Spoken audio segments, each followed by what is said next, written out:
Hello and welcome to this module on the topic of parenting in the 21st century.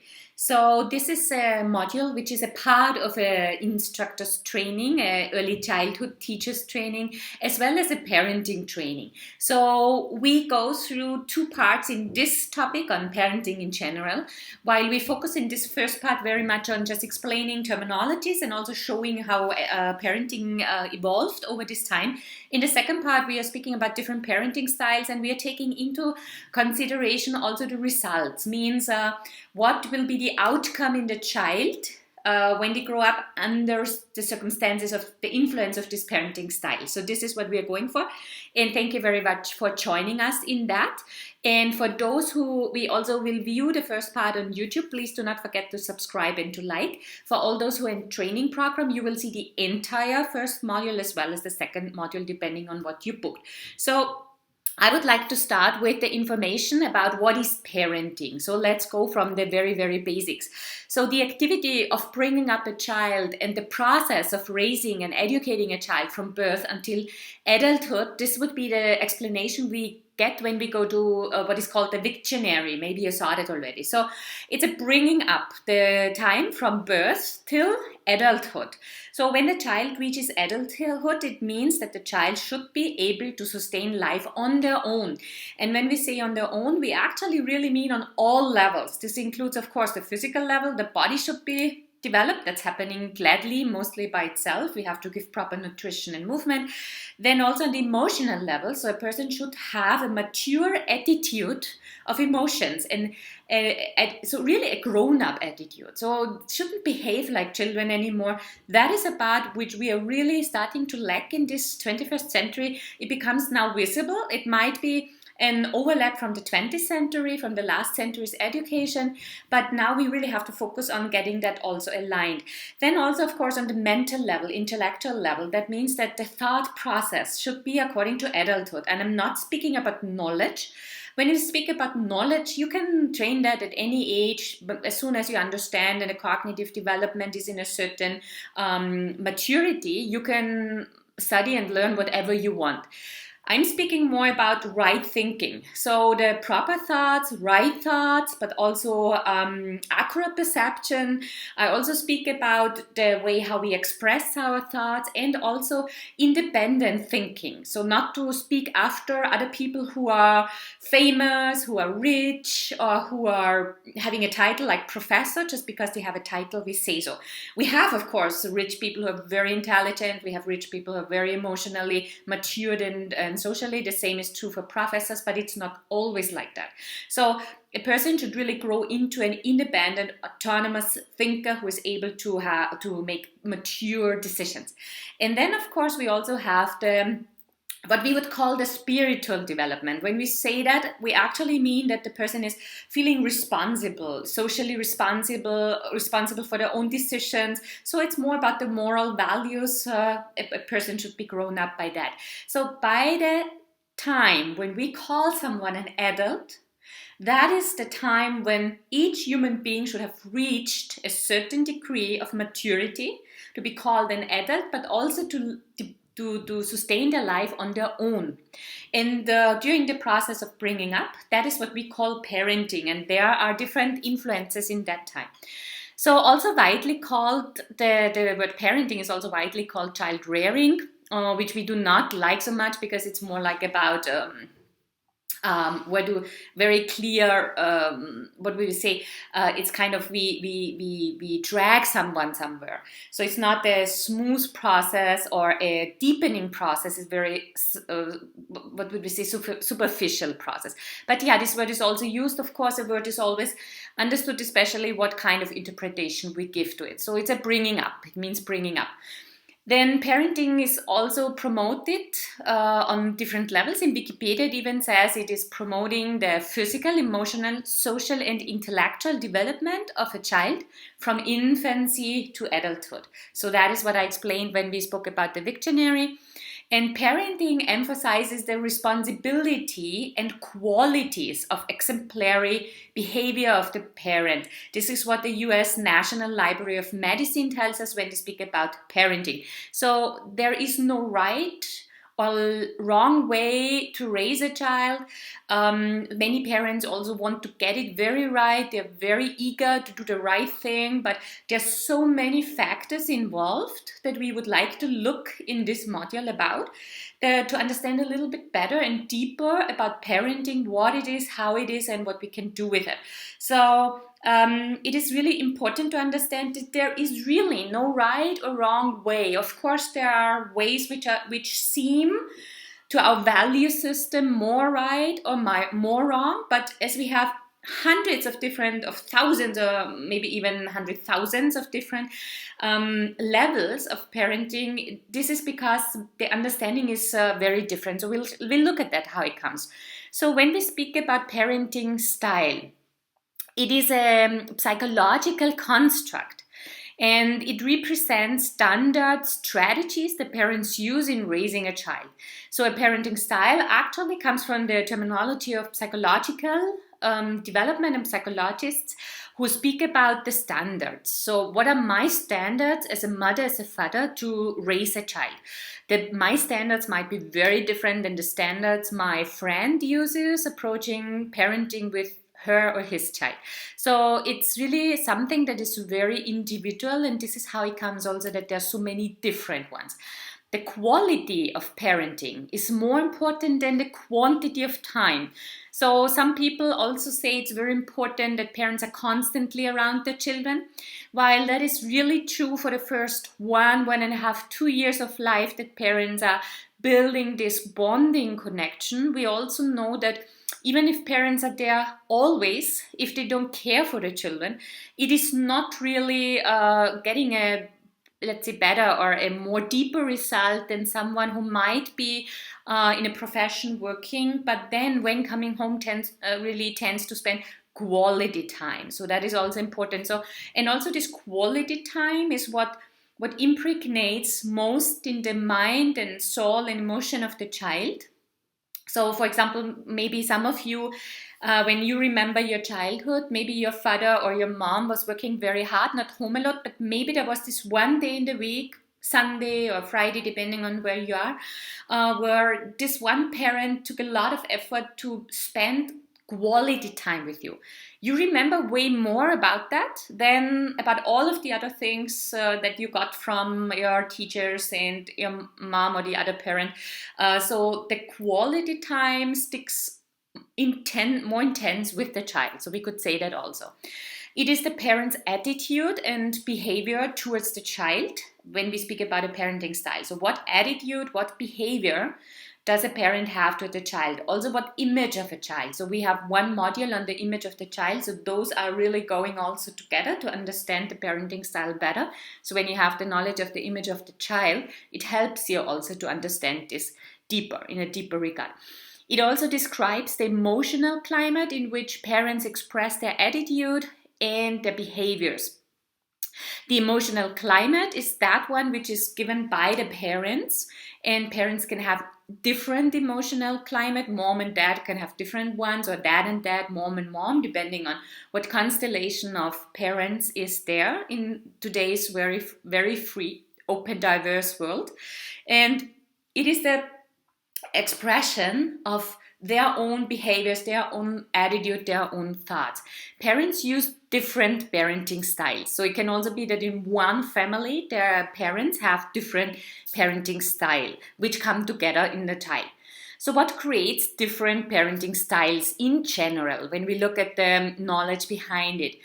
Personal characteristics of each parent is one of the big influences in a parenting style. So my own attitudes, my opinion about parenting, my attitude, my character, if I'm a very emotional person, if I'm a very logical person, will influence how I will parent my child. And what also comes with that is, of course, what I saw in my childhood, because how I grew up as a mom, or how a boy grows up in a surrounding to become a dad, That also, of course, those are remembrances, experiences which also influence the character, and then also the parenting. Also in the joint family systems, you sometimes have more than one or two people parenting a child, means the grandparents or some other relatives also play a big role in that.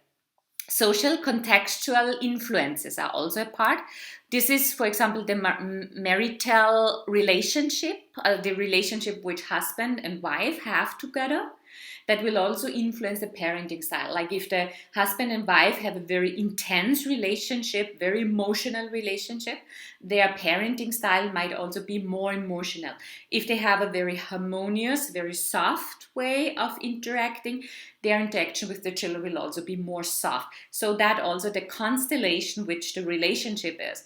And we have to understand that when we have a couple with children, these two people, mother and father, normally they originate from different families, so they bring different ideas with them, but then they create something like a new base for them, for their life. So they come together, the relationship which they start to have, how that will be is actually something created from both backgrounds. And from what comes together, what is mixed together, we can say, they again approach the child in their parenting. Satisfaction with social support from members is also something that creates a parenting style. The work-family interaction is also very influential, and the personal characteristics of a child influences is also a lot. So we should not underestimate the personal characteristics of the child.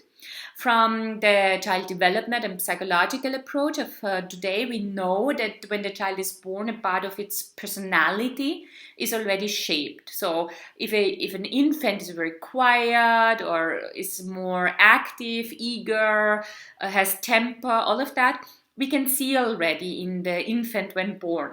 So when this child grows up, maybe you have very quiet parents, but then you have a child in that family, comes in that family who has strong temper, strong character, lots of emotions, then parents might also adjust to that, and according to that characteristics of the child, change their way of how they thought or how they parented till this time from others.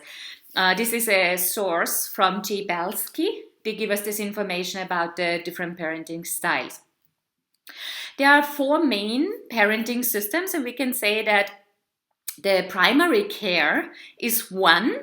Then we have the body contact system, and we have the simulation context.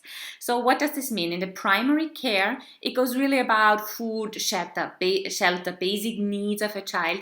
They will be provided. So some are only giving primary care to the children. Some are giving primary care plus body contact system. So that is about carrying the child, hugging the child, holding the child. So physical contact especially is meant by that. And then we have some who give primary care, body contact, but also the simulation context. What means that there's a two-way interaction between parent and child. So the child makes a sound and the parent reacts upon this sound. The parent wants something and the child acts on that. So there's an constant interaction between these two. Yes, there are some parents who are just providing the basic needs, food, shelter, all of that. So really the very basic basics. And some are there who are more focusing on caring, and some are there who not focus so much on caring.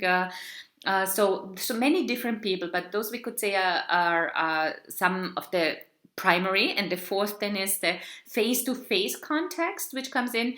It is one step ahead. Over that, what means is primary care plus body contact system plus the simulation context, and then plus face-to-face context. What means is that there's an exchange between parent and child through use of eye contact or language. So when, for example, a baby is crying and I just go there and I take the baby and I hug the baby, then that's not face-to-face contact. But if the baby is crying and I go there and I look in the eyes and I try to figure out what is the problem, and I address the child with my language and say, baby, what's wrong with you? How can I help you? Come to mommy. Let me hug you. I hold you. Everything will be all right. Yeah, that is face-to-face contact. So that's the part. What is to understood is that they're really building up on each other. So normally when parents are not giving body contact system, normally those parents are also not able to give, for example, face-to-face context, because it's really like primary, next body contact system, next simulation context, next face-to-face context. So it's kind of building up. So people who are very much into face-to-face context, they also give primary care, body contact, and simulation context. So that is very much, of course, connected to the personality of the parents, but also on the abilities. Like, for example, in moms and dads who are drug users, it's very different how they can approach their child than in parents who are fulfilled in their basic needs, but also wished to have a baby or who care a lot about the human being. So we have very different levels. Out of these 4 primary parenting systems, develop the parenting styles. So also on what levels we focus more, we can say that out of that, so those are the main basis for creating the parenting styles, these systems. This source is by Heidi Keller. She is at the University of Osnabrück in Germany, and she works in the Institute for Psychology. And so she gives a lot of information. I very much recommend her books, and I also will recommend some at the end of the second module, or the first module even. She also speaks about the 3 cultural models of parenting. So we have the independent culture of parenting. It's a model, independent parenting. So the child is perceived as separate, autonomous, and self-contained. These parts support self-enhancement, we can say. So the mom and dad see the child as separate from them. It's not a one. It's not a symbiosis. In psychology, we know that the first year, the child and the mother are very much one. But then the child normally frees itself out of that position.